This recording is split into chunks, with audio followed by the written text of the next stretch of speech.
Hello friends, नमस्कार. G T knowledge या YouTube चॅनलमध्ये आपल्या सर्वांचं स्वागत आहे. आज आपण पाहणार आहोत मायक्रोसॉफ्ट ऑफिस वर्डची ओळख. म्हणजे मायक्रोसॉफ्ट ऑफिस वर्ड काय आहे आणि यामध्ये आपण कशा पद्धतीनं काम करू शकतो. ओके. तर सुरुवातीला आपल्याला ज्यावेळेस मायक्रोसॉफ्ट वर्ड ओपन करायचा आहे, तर आपल्या कीबोर्डवरतून आपल्याला विंडोज बटन प्रेस करायचे किंवा आपण इथं विंडोजवर क्लिक करा. स्टार्ट मेनू ओपन होईल आणि इथं आपल्याला सर्च करायचं आहे सर्च बारमध्ये वर्ड. ओके. वर्ड ॲप माझ्याकडे आहे इन्स्टॉल केलेला. तुमच्याकडे जो व्हर्जन इन्स्टॉल केलेला असेल तिथं तुम्हाला दिसेल वर्ड 2013, 2016, 2010 हे व्हर्जन्स आहेत. जो व्हर्जन असेल त्यावरती क्लिक करा. पुढे येईल डॉक्युमेंट्स आपल्याला कुठला ओपन करायचा आहे. सुरुवातीला काही टेम्पलेट्स अवेलेबल असतात. एवढ्यांपैकी आपल्याला ज्याची गरज आहे, सुरुवातीला आपण एक ब्लँकच ओपन करू आणि रिसेंटमध्येच दाखवते की आपण सध्या कोणकोणत्या डॉक्युमेंट्सवर काम केलेलं आहे.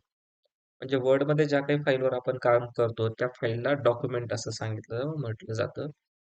आता यामध्ये पाहूयात आपण सर्वात वर इथं आपल्याला जो दिसतो डॉक्युमेंट 3 वर्ड हा जो आहे तो टायटल बार आहे. टायटल म्हणजेच माहिती आहे की शीर्षक. कुठल्याही टॉपिकला एखादं टायटल जर द्यायचं असेल तर त्यासाठी टायटल बार सेट केली जाईल. तसं आपण ज्या डॉक्युमेंटवर काम करत आहोत, याचं नाव आहे डॉक्युमेंट 3. याला जर आपण सेव्ह केलं तर त्याचं सेव्ह केलेलं नाव आपल्याला इथं दिसेल. लेफ्ट साइडचा जो कॉर्नर असतो हा टॉपचा, हा असतो आपला quick access toolbar. Quick access toolbar म्हणजे क्विक ॲक्सेस, क्विकली जे जो काही ॲक्सेस करायचे आहेत, अशा पूर्ण कमांड या ठिकाणी आपल्याला दिलेल्या असतात. त्याला आपल्याला कस्टमाइज पण करता येते. इथं ऑप्शन आहे कस्टमाइज क्विक ॲक्सेस टूलबार. यामधून आपण हे जे सिलेक्शन दाखवते हे ऑप्शन इथं अवेलेबल आहेत. एखादा मला नको आहे ऑटोमॅटिकली सेव्ह, तो ऑप्शन तिथून गायब होईल. आपल्याला जर तो घ्यायचा असेल, तर आपल्याला त्यावरती क्लिक करायचं आहे. ओके. अशा पद्धतीने आपण एक क्विक ॲक्सेस टूलबार ॲक्सेस करू शकतो. हा जो फीचर आहे सर्चचा, मायक्रोसॉफ्ट सर्च, हा माझा वर्ड 2021चा व्हर्जन आहे. त्यामुळे ह्याला हे ॲप्लिकेबल आहे आणि जो जुने व्हर्जन्स आहेत त्यामध्ये आणखी हे फीचर्स अवेलेबल नाहीये. यामधून मी डायरेक्टली सर्च करू शकतो मला काय घ्यायचं आहे. न्यू डॉक्युमेंट घ्यायचंय, सेव्ह करायचंय, कॉपी करायचंय, पेस्ट करायचंय किंवा अदर काही हेल्प वगैरे पाहिजे आहे, तर मी डायरेक्टली इथून करू शकतो. न्यू टेम्पलेट किंवा मी याला सेव्ह करतो. टायटल बारमध्ये याचं नाव पण चेंज होईल. डॉक्युमेंट नेम, डॉक्युमेंटचं नाव काय द्यायचंय आपल्याला, ते आपण इथं देऊ. मी first first first document. Okay. Do you want to share this file? No. Location, आपली लोकेशन कोणत्या लोकेशनला सेव्ह करणार आहात डॉक्युमेंट्समध्ये सेव्ह करू आपण आणि सेव्ह.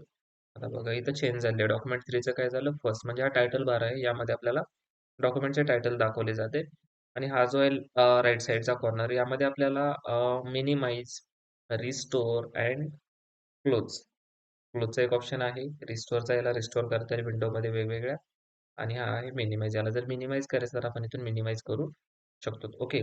या पद्धतीने आहे आणि हा जो खाली दाखवलेला आहे file, home, insert, draw, design, layout, references, mailing, review, view आणि हेल्प, हे सर्व टॅब आहेत. तर आपण इथं पाहूयात टॅब आणि कमांड्स काय काय असतात.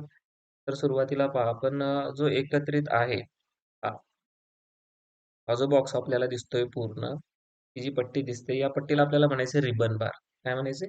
रिबन बार. या रिबन बार वरती पूर्ण टॅब अवेलेबल आहेत, पूर्ण कमांड अवेलेबल. हा वर जो असतो फाईल, होम, इन्सर्ट, हे टॅब. आता सध्या आपण कोणत्या टॅबवर आहोत? होम टॅबवर. ओके. होम टॅबमध्ये क्लिपबोर्ड हा एक ग्रुप आहे. ओके. त्यानंतर परत ग्रुप आहे फॉन्ट, दुसरा ग्रुप आहे पॅराग्राफ, तिसरा ग्रुप आहे स्टाईल, चौथा ग्रुप आहे एडिटिंग आणि लास्ट ग्रुप आहे ऍड इन्स. आणि या ग्रुपमध्ये या कमांड्स आहेत. या कमांडचा वापर आपल्याला फॉर्मॅटिंग करण्यासाठी करावा लागतो. म्हणजे ही कुठली बार आहे? रिबन बार आहे. रिबन बारला बी कस्टमाइज करता येते. त्यासाठी आपल्याला फाईल टॅबचा वापर करावा लागतो. ओके. याला काही कमेंट्स वगैरे द्यायचे असले, हे ऑनलाईनचे फीचर्स आहेत 2021चे. तुमच्या वर्डमध्ये हे फीचर्स अवेलेबल नसतील. ओके. म्हणजे इथून आपण या रिबन बारवरून हे कमांड्स ॲक्सेस करू शकतो. आपली जे काही फॉर्मॅटिंग करायची ते ॲक्सेस करण्यासाठी या प्रत्येक कमांडचा वापर करावा लागतो. यामध्ये ग्रुप किती आहेत? क्लिपबोर्ड 1, फॉन्ट 2, पॅराग्राफ, हे ग्रुप बनवलेले. फॉन्टमध्ये या कमांड, या पूर्ण कमांडचा एक ग्रुप कोणता? फॉन्ट.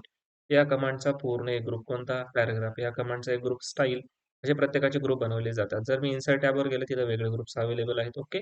समजलं. म्हणजे हे काय आहे? रिबन बार. रिबन बारवरती आपल्याला टॅब, कमांड अँड ग्रुप्स दिलेले असतात. आता इथं जी आपल्याला पट्टी दिसते, ही मोजपट्टी, त्याला आपल्याला म्हणायचं रुलर. काय? रुलर. रुलर काय ठरवतो? इंडेंट. जसं की आपल्या नोटबुकला मार्जिन असतो. लेफ्ट साइडला, टॉपला, बॉटमला एक रेड लाईन दिली असते. ज्याच्या वर किंवा साईडला आपण लिहित नाहीत. उभी मार्जिन जर असेल त्याच्या डाव्या बाजूला आपण लिहित नाही, उजव्या बाजूला पूर्ण लिहितो. तसा हा हँगिंग इंडेंट आहे. आपला कर्सर इथं ब्लिंक होतोय. मी जर टायपिंग केलं तर इथून टायपिंग सुरू होते. ओके. थोडं याचं मी साईज वाढवतो. खूपच लहान दिसतोय तुम्हाला. ओके.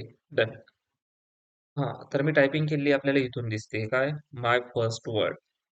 माय फर्स्ट वर्ड डॉक्युमेंट. ओके. ही टायपिंग जी करतो आपल्याला इथून दिसते. पण मला इथून नाही, थोडं सुरुवातीपासून करायचं. तर जो हँगिंग इंडेंट आहे, तो मी याचा ॲडजस्ट करू. याला क्लिक करून मी याला मूव्ह केलं, तर माझी जी काही मार्जिन आहे, ती आपल्याला इथून ॲडजस्ट करता येते. Hanging indent sorry.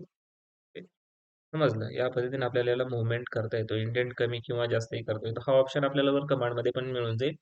Indent increase and indent decrease. Okay. आता सर्वात बॉटमला पाहू. बॉटमची जी पट्टी असते. हां, रुलर जे आहेत 2 पण आहेत.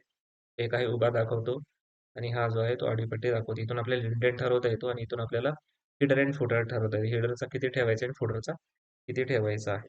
सर्वात बॉटमला लेफ्ट साइडचा जो कॉर्नर आहे इथं आहे स्टेटस बार. पेजेस किती आहेत? 1. सध्याचा फक्त एक पेज आहे. त्यामध्ये आपले डॉक्युमेंट्स सॉरी वर्ड्स किती आहेत? 4. Accessibility good. स्टेटस बारमध्ये दाखवलं होतं की आपल्या डॉक्युमेंटमध्ये आपण किती वर्क केलेलं आहे, किती वर्ड लिहिलेले आहेत. माय नेम इज जेवढे वर्ड वाढतील तेवढे वर्ड इथे ऑटोमॅटिकली अपडेट केले जातील आणि राईट साइडला जो आहे तो व्ह्यू आहे. इथून आपल्याला याचा व्ह्यू चेंज करता येतो. रीड मोडमध्ये ठेवायचं तर रीड मोडमध्ये करता येईल. प्रिंट मोड लेआउटमध्ये, प्रिंट लेआउटमध्ये आणि वेब लेआउट करायचे तर वेब लेआउटमध्ये करता येतो आणि झूम इन, झूम आउट आपल्याला इथून ऑप्शन आहे. मायनसने आपल्याला झूम आउट करता येईल. झूम इन आणि झूम आउट दोन्ही पण ऑप्शन आहे तिथं. Zoom in, zoom out. Okay. या पद्धतीने आपल्याला हा पूर्ण वर्डचा जो काही डॅशबोर्ड आहे तो ॲक्सेस करता येतो. याबद्दल जर आपल्याला काही अडचण असेल तर नक्कीच कमेंटमध्ये सांगा आणि हा व्हिडिओ कसा वाटला त्याबद्दल आपली प्रतिक्रिया द्या आणि हा व्हिडिओ आवडला असेल तर माझ्या चॅनलला नक्कीच सबस्क्राईब करा आणि यापुढील आपण पूर्ण व्हिडिओ बनवणार आहोत. तर नक्कीच चॅनलला सबस्क्राईब करून ठेवा. तुम्हाला पूर्ण व्हिडिओ मिळतील. File tab, home tab, insert tab, draw आणि design, layout, references, mailing, review आणि व्ह्यू. पूर्ण आपण स्टेप बाय स्टेप घेऊ. Thank you.